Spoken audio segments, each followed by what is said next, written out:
Bagaimana kita mematikan sikap egois kita untuk menghidupkan kerjasama dengan orang lain. Bagaimana kita mematikan sikap eksklusif kita, ketertutupan kita untuk menghidupkan keterbukaan untuk orang lain. Bagaimana kita mematikan sikap malas kita supaya kita mampu bekerja sama dengan orang lain.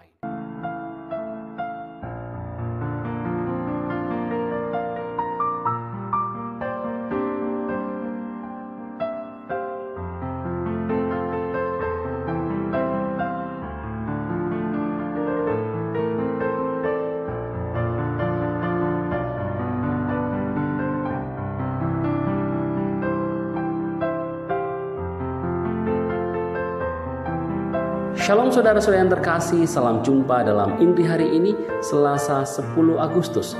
Semoga Anda dan keluarga sehat adanya, dan mereka yang sakit segera dipulihkan. Hari ini bersama seluruh gereja kita memperingati pesta Santa Laurentius, diakon dan martir.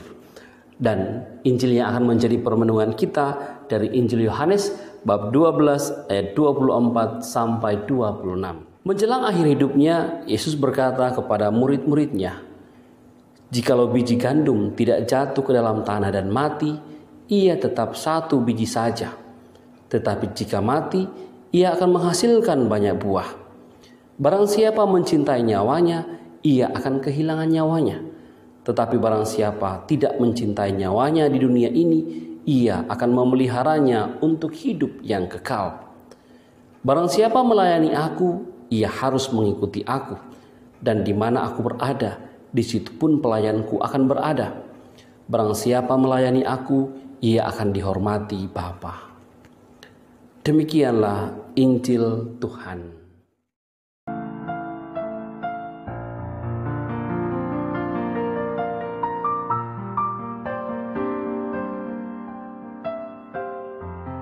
Saudara-saudara yang terkasih, salah satu tema yang bisa kita angkat dari Injil hari ini yakni kematian yang membawa kehidupan. Yesus dalam Injil hari ini memberikan gambaran kepada para muridnya bagaimana ia akan mati. Tapi kematiannya bukan kematian yang sia-sia, tapi kematiannya justru membawa kebahagiaan, keselamatan bagi banyak orang. Yesus mengibaratkan kematiannya seperti biji gandum yang jatuh. Bukannya mati di tanah, tetapi justru tumbuh dan memberikan harapan, memberikan kehidupan. Yesus menampilkan kematiannya seperti itu. Inilah juga yang dapat kita tarik sebagai inspirasi dari Injil hari ini.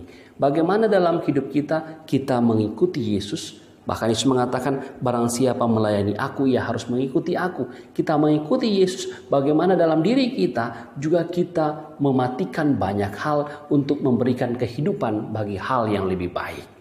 Salah satu contoh bagaimana mematikan hal-hal dalam diri kita untuk memberikan kehidupan yang lebih baik. Contohnya adalah bagaimana kita mematikan sikap egois kita untuk menghidupkan kerjasama dengan orang lain. Bagaimana kita mematikan sikap eksklusif kita, ketertutupan kita untuk menghidupkan keterbukaan untuk orang lain.